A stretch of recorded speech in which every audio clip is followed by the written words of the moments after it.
The old house loomed, a silhouette against the stormy sky. Rain lashed down, mirroring the turmoil inside the car. 10-year-old Lily huddled closer to her mother, her eyes wide with a mixture of fear and excitement. They had inherited Grandpa's mansion, a place shrouded in whispers and shadowed memories. The car finally groaned to a stop before the imposing iron gates. Rust ate at the metal, twisting it into monstrous shapes. As their father fumbled with the lock, Lily swore she saw a pale face watching from the overgrown garden. The front door creaked open, releasing a musty odor, the scent of decay and forgotten things. Dust motes danced in the weak rays of sunlight that pierced the gloom. Lily's heart pounded a frantic rhythm against her ribs. This house held secrets. She could feel it. Days turned into weeks, each one deepening the mystery of the mansion. Lily spent her time exploring its dusty corners, each room whispering forgotten tales.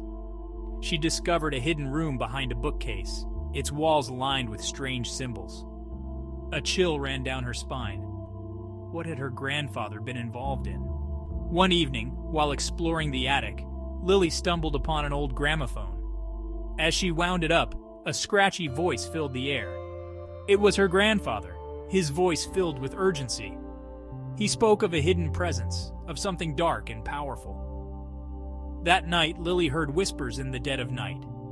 They seemed to slither from the walls, murmuring her name, pulling her from sleep. Fear, cold and sharp, pierced her. This house was alive, and it was not happy.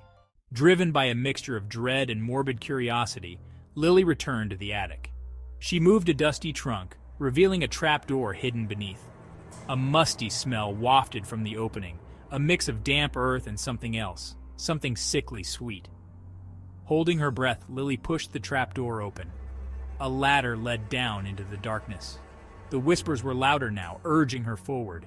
With a shaking hand, Lily reached for her flashlight, its beam cutting through the oppressive gloom. The ladder creaked ominously as she descended. The air grew thick, heavy with the scent of decay. Finally, her foot touched the cold, damp floor. The flashlight beam danced across the walls, revealing shelves filled with jars. Inside each jar, grotesque shapes floated in murky liquid, eyes staring blindly. Lily ran, her heart hammering in her chest. She burst from the attic, slamming the door shut behind her. She had to tell her parents to leave this house, this place of shadows and whispers. She rushed to their room, throwing open the door, but the room was empty, the beds untouched. Panic surged through her, cold and suffocating. Where were they? As she turned to leave, her gaze fell on the antique mirror hanging on the wall. Her reflection stared back, her face pale and drawn. But something was wrong. Behind her, a figure loomed, its face obscured by shadows, its eyes burning with a malevolent light. Lily's scream died in her throat. The figure in the mirror reached out, its long skeletal fingers scraping against the glass. The room seemed to pulse, the air growing thick and cold, as if an unseen presence was manifesting. Then, just as suddenly as it began, it stopped. The figure vanished. Lily stumbled back, her breath coming in ragged gasps. She was alone, but the feeling of dread lingered, clinging to her like cobwebs.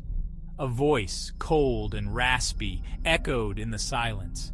"You can't escape." It seemed to come from within her own head, chilling her to the bone. Lily knew then that this nightmare was far from over. Be sure to like and subscribe to Freddy K Stories to catch the next nightmare come true.